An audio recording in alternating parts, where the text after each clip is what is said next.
Birthday ni Mami. Happy birthday, Paris. Happy birthday, happy birthday. 13 years old na si Mami. Ay, ang galing naman yan. Oh, ito yung isa. Anong plano sa birthday ni Mami? Good morning. So today nga ay birthday ni Paris. 13 years old na siya. Original plan, kasama siya sa groundbreaking. Kaso after daw nun pupunta ng Wilcon. So hindi naman pwede ang dogs doon. Tapos hindi naman siya pwedeng maiwan sa sakyan. So hindi na lang siya sasama. Dalan ka na lang namin ng food, Mami. Ano bang pwede sa dogs? Hanap tayo. Pero kung wala, french fries lang, masaya na eh. French fries ng McDo. Anyway, sabi ni Mama, sasama daw siya, nagpapasundo sa San Pablo. So dadaanan namin siya doon. Sana maaga siya kasi alas 10 yung groundbreaking, baka naman matraffic siya. Sana wag naman. Kasi kung manggagaling pa siyang Cainta, anong oras na? 6 AM na ngayon eh. So may 4 hours, di ko alam kung aabot. So on the way na kami sa Rizal, pero dadaanan namin sa Mama sa San Pablo Grand Terminal. Pero breakfast muna kami sa McDo kasi hindi pa kami ng breakfast. Si Mama nag-work pa. Ito na ang aming breakfast, cheesy egg risal, and binalik na nila for a limited time yung twister fries. Coffee. Kain muna. Dito na kami sa San Pablo City Terminal. Hintayin namin si Mama. Nasa Santo Tomas pa lang siya.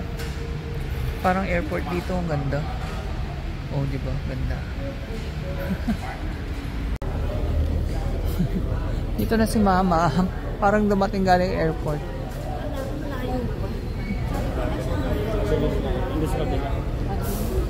Nandito na kami sa site.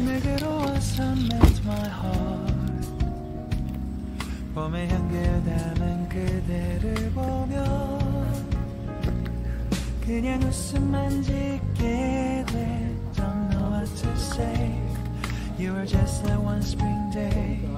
설레임을 주는 걸 언젠가부터였을까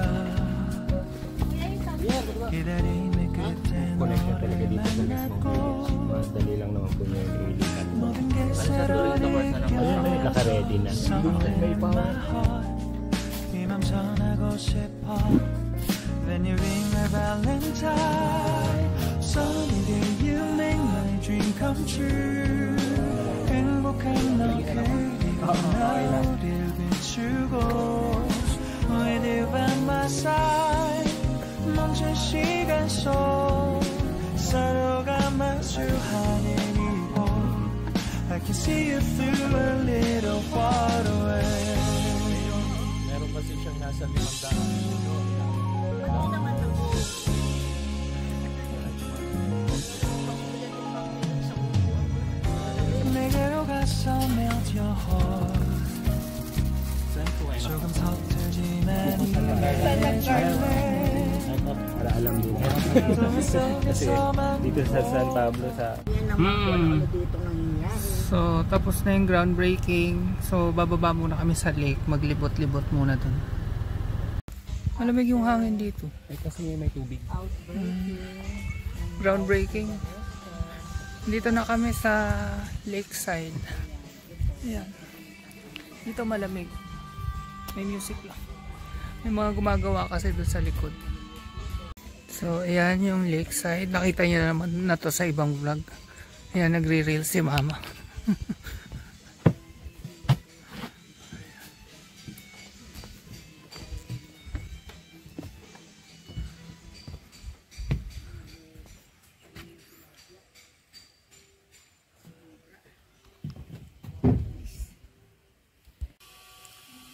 Kulay-kulay lang naman daw eh. So may mga napili na sila. More on colors. More on colors. Kasi di ba maraming klase na. Kahit Napakatahimik dito kahit na tanghali, maano din. Hindi mainit kasi nasa kubo kami. Tapos yung tubig nga daw kasi kaya hindi masyadong mainit.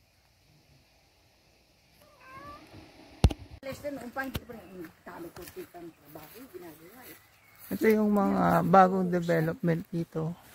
Ay yung villa. Ano nga ito? pavilion. Pavilion. Yung isa hindi namin alam kung ano. Kung ano yung isa. Tapos may isa pang kubo dun. Admin or something. Tapos ito yung hinuhukay na pool. Para sa clubhouse.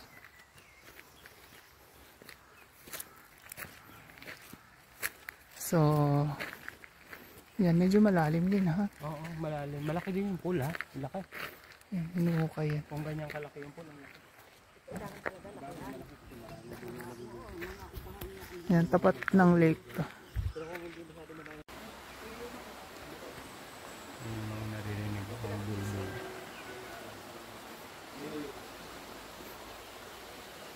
Ang pangalan?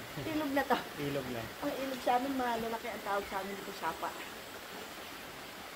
Ano yung tawag mo sa labasan yung pagbulo? Malinis. Ito yung pavilion. Ayan. Ang laki rin. Parang magiging events area to. Bago na maditikpat.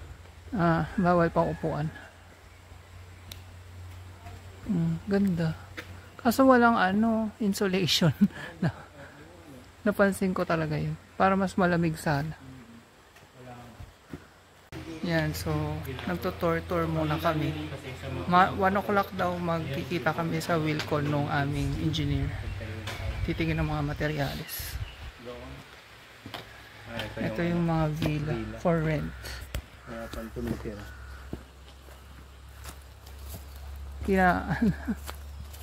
Ay, nilulumot. Yan siya. For rent yan. Pero malaki yan sa loob. Di lang natin makikita kasi sarado. Para sa mga bibisita dito na hindi taga rito gusto mag-overnight. Pwede dito.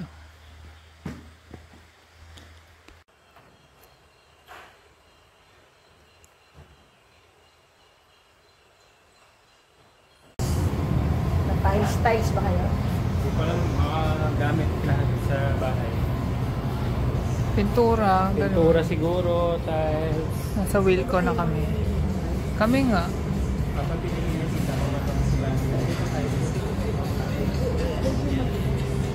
Kasi yung makapagod. Pag-akit nga niya, ang ganda nung mo, ano pa yung nasa taas yung Pero hindi ba siya parang maalikabok? Alikabok nga. Hindi kapag ganito parang maalikabok. Ito medyo buti. Alikabok nga. Hindi, yun nga. Hindi kagaya ng ganun, dumudulas lang ang alikabok. Ito kumakamit ang Madudulas alikabok. ka naman dun. Madudulas ka naman sa Pero pag ganun. bagong linis naman, kasi medyo lang kami na ibang ganito. So, Ito puro din ganito yan. po yung mga sizing po natin. Okay. Para malaki na rin po ang ganda. Ito po yung gusto natin na klase. Rounded po ba? Or elongated? Or consider. Ang maganda yung one piece. Then yung sa klase po nung Kasi yun may ay ganun. pag ganun pa. Sa lababo po natin. Sa po ba? Sa sita lang. Oo, sa sita. Tapos kami sa Wilco, nakakapagod. So ngayon, magme-merienda naman muna kami.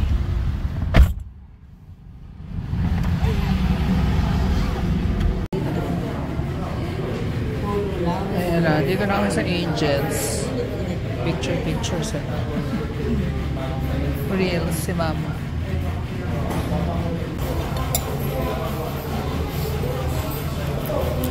Limang cheese, saka garlic. Ayan, ito na yung pangalawang pizza. Sabi, siyempre iuwi namin yung tira, hindi naman namin kaya ubusin. Bumibili sila Mama ng rambutan tsaka lansones. Yan. Yung lansones 100 ang kilo. Yung rambutan, si Mama pinakyaw yung 20 ang kilo. Pero may tagpo 40 ang kilo. Yun ang natira sa amin. Yan. So after nito, uwi na rin kami sa Candelaria. Doon daw matutulog si Mama. Pagod ako. Grabe, nakakapagod yung groundbreaking na yun. Kasi after nun yun nga, napunta pa ng Wilcon, tumingin ng mga tiles, ng pinto, kasi yung mga kailangan sa bahay, ganun pala yun.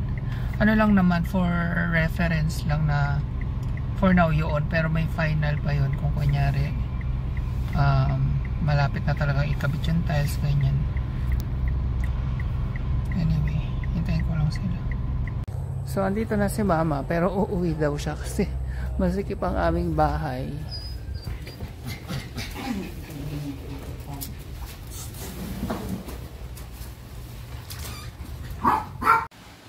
So yun, natin na nga namin si mama sa sakayan. Hindi na naman natuloy ang kanyang overnight dito kasi masisikipan siya. Oo nga naman, masikip yung kwarto, pero inisip namin pwedeng maglatag-latag dun eh. Tapos nandun pa yung aircon. Umuwi na lang siya. Kasi dun nga sa San Miguel may sariling kwarto, pero bihira din siya matulog dun. Dami din kasing pets sa Kainta. Anyway, napagod ako sa pagod ako dun sa groundbreaking.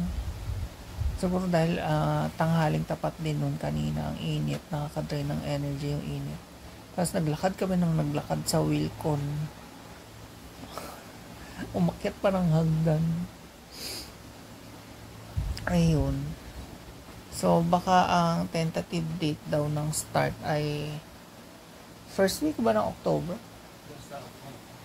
Ganun. Kasi hinihintay lumabas yung building permit. So yan, madadalas na tayo dun sa Rizal pag nag-uumpisa na. Kasi kailangan sisilip-silipin namin yung progress. Ganun.